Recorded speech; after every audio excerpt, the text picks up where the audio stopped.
This is the story of the first Minecraft zombies and how they infected the entire world. The story starts in the mines, where miners had to work in terrible conditions and received little pay. A virus that might have originated from the nether infected a miner. His skin turned green. He infected a nearby friend. 1 infected 2, and 2 infected 4, and pretty soon the whole mining operation was overrun with zombies. The miners who were trapped inside couldn't get out. The manager of the mine, who was supposed to watch the miners, was asleep. All of the miners became infected. A few zombies managed to crawl out into the night. How would the players in the nearby town handle this sudden, unknown outbreak? In the nearby town, word quickly spread about this new zombie outbreak. The manager of the mine was trapped in his office and was desperately calling for help. The leaders of the town sat together to discuss what to do. We need to be sure that the mines are barricaded. As long as the zombies are contained underground, we'll be safe. But sir, how do we know if some of the zombies haven't already escaped yet? Bah, that's nonsense. They wouldn't be able to figure out how to escape. It'll be fine. This dude thought that no action needed to be taken. Everyone in the room was still hesitant. Kenny was out in the forest camping when suddenly he saw a zombie. He froze. He spotted the small tunnel where the zombies were coming out from. He knew in an instant that he needed to tell the others. He packed up his tent and left. He rushed to tell the town about the truly terrifying tragedy taking place. He ran with an unrelentless fervor. Luckily, Minecraft zombies are pretty slow. He jumped over a small pond. Looking back, falling in it could have meant life or death. Kenny made it back into the town and told the others. The guy who thought no action was needed was flabbergasted when he heard the news. The others shook their heads. Alright, I was wrong guys, no big deal. Now what do we do? They were muttering between themselves when suddenly a scientist burst into the room. Guys, I think I might have found the cure. The old man said, Great, what is it? Well, I was able to capture an experiment on a zombie villager. The virus seems to infect them as well. It seems like, just cut to the chase man, what's the cure? Well, I'm not sure if it'll work for players, but a golden apple and weakness potion was able to cure the zombie villager. I assume that the same applies to normal zombies. Great, is that all? I think so. We must be fast though. The player's brain starts to rot once he is infected, and if we are not fast enough, the zombies will become incurable. In all of the commotion, Kenny was thinking, how would they obtain these ingredients?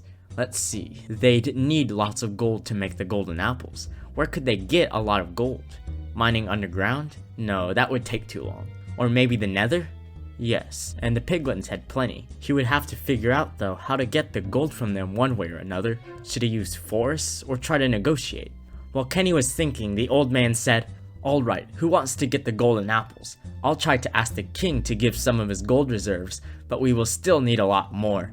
Everyone was hesitant and looking at each other, shaking their heads. A player said, It would take forever to mine that much gold. I'll do it, said Kenny bluntly. Very good. Even the old man wasn't sure how Kenny would be able to get the vast quantities of gold needed. It would take 8 stacks of gold just to be able to cure 64 zombies. The piglins, though, had lots. It could be done, but how would Kenny be able to negotiate with the piglins? Maybe he'd find a way. He was a crafty one after all. Alright then, with that settled, I'll get the apples. Now what about the weakness potions? The scientist added, We just need fermented spider eyes. We'll need brown mushrooms, sugar, and spider eyes. I'll be able to brew the potions in my lab once we have the main ingredients. The old man said, You all can go to the village to ask for sugar and brown mushrooms. Someone will need to go down into those dangerous caves and obtain spider eyes though. I'd love to. I've been waiting to explore the new underground biomes, but I'm too old to do that anymore. A man in the back of the room said he'd do it. He was more a savage than civilized man, preferring to hunt for his own food and live in the forest. His name was Kevin. Yes, you'll be good. Alright everybody, you all know your roles, right? Some of you need to go out and warn the others to slow down the spread of this Minecraft plague. Our whole species is at stake here. Kenny was on the move again. He was making his way towards the nether portal. It was rarely used and the pathway to it was eroding and becoming overgrown. He had to be careful of the new zombie threat. They were slow, but the zombies could catch him off guard if he wasn't careful. He spotted a camp and a few zombies not too far away. An unfortunate camper must have been infected. Kenny was formulating a plan on how to get the gold. The piglins had successfully revolted against the players, and he could bet that they wouldn't be too happy to see a player like himself, let alone do business with him. He might have to use force. No, they were too strong. You didn't want to mess with the piglin brutes. Maybe he could somehow steal it? Yes, this seemed like the only way, but it wouldn't be easy. He was risking his life here. He stood face to face with the nether portal. He wondered what the piglins were up to. While the ancient builders were struggling to maintain control, the piglins were thriving. The leader of the piglins, Billy, had greatly improved the piglins' quality of life. The piglins were given education, and the piglins living in the Crimson Forest biome were given their fair share of gold. But just like the players, some of the piglins had been infected too, becoming zombie piglins. "Billy," said a piglin, "what should we do with the infected zombie piglins?" We could deport all of them to the nether wastes and crimson biomes. Most piglins don't like to live there anyways. "Great idea, sir." Billy was pondering. If a zombie plague infected the piglins, was it likely that the players were having the same issue? If a zombie plague was infecting the players, would they try to attack the piglins again? His speculations were confirmed when a piglin tried to go to the overworld, only for him to become a zombie piglin. The plague had started in the nether. It was confirmed now that the plague had spread into the overworld. What would that mean for the piglins? Kevin, on his quest for the spider eyes, made his trek towards the caves. His goal was to get to the now abandoned mineshaft and farm the spiders that constantly spawned there. He made his way through the dark oak forest biome. He liked being alone in the forest and being a nomad. He double-checked his inventory. He had his tools, food, blocks, torches. Yes, he was ready.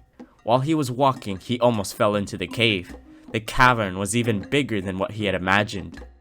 Kevin was excited. His main objective was just to get spider eyes, but why not have some fun too? He loved dangerous adventures into the unknown. He jumped in. Kenny was in the nether. He had set up a camp in a somewhat secluded spot. He made sure to stay away from the zombie piglins. They didn't attack him, but he kept his distance just in case they were contagious. Kenny had a plan. He would sneak into the bastion and mine the gold from the inside out, careful not to mine any of the exposed gold blocks. He could then sneak out and bring the gold back to his people. It would take a while before the piglins would notice. He packed up his things. The bastion was about 400 blocks away. He had heard rumors that the piglins wouldn't attack anyone wearing gold armor, so he wore some gold boots just in case. Kevin was flabbergasted. Wow. He stared with awe at the mineshafts hanging from the chains. The mineshafts must have been abandoned after the zombies took over. He realized he must be careful. He didn't want to become infected too. He admired the lush caves and the clay. He made his way up into the mineshaft. They weren't too safe to stand on probably, so he had to be careful.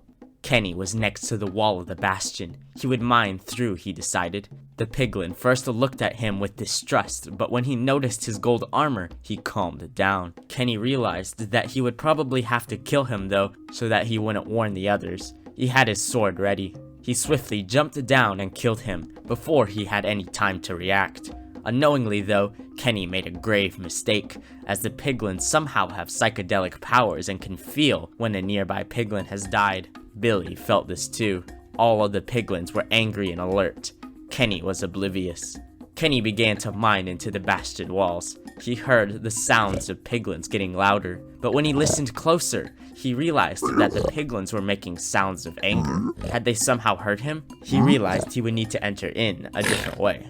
He would dig under the bastion and somehow mine up into the gold. This would be a huge gold heist. He began the tedious work of digging underground. He had to be careful. He didn't want to mine into the lava. He studied old maps of the bastions to determine where the center of it was. A bastion was roughly 480 blocks wide. When he determined the center, he held his breath and mined up. Would he see gold or lava? Kevin had approached the spider spawner in the bastion. He had gone mining a bit and amassed a lot of personal wealth. He began to farm the spider eyes. He had to be careful though and not get poisoned. After a full day of farming, he had collected enough, he decided. It was midnight though, so he decided to wait till sunrise. This place wasn't the safest place to camp though. It was very exposed. Zombies were lurking at the bottom of the dark cave floor, so he reluctantly camped in the mineshaft. He had a restless sleep. The old man was walking in the forest haphazardly collecting apples. Their people would survive, he predicted. After a full day of collecting apples, he only had 64. He then went door to door asking for more apples. "It's for the greater good, guys," he would say. Later, in the forest, he saw a tent and a burnt-out campfire. There was someone in there. He advanced closer. He saw a chest and blindly walked towards it. While opening the chest, a zombie came out and bit him. What the? Oh no! He realized he was infected. He put all of his apples in the chest. He tried to write a sign to warn future players, but he was infected before he could finish writing it. Kenny mined the blocks above him. He also had to block off the lava, but there it was, the gold that would save his people. He mined a couple of blocks. Then he paused. He would have to be extremely careful not to mine any of the exposed gold blocks. That would be game over. He mined a few more blocks. How much further could he test his luck? He assumed that the piglins wouldn't be looking at the gold since they were preoccupied. What he would do is quickly break and place the block back. If the block was good, he would mine it. Eventually, he felt like he had carved out enough.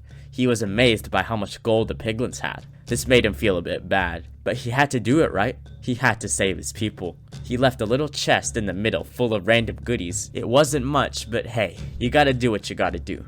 He went back underground and began the tedious voyage home.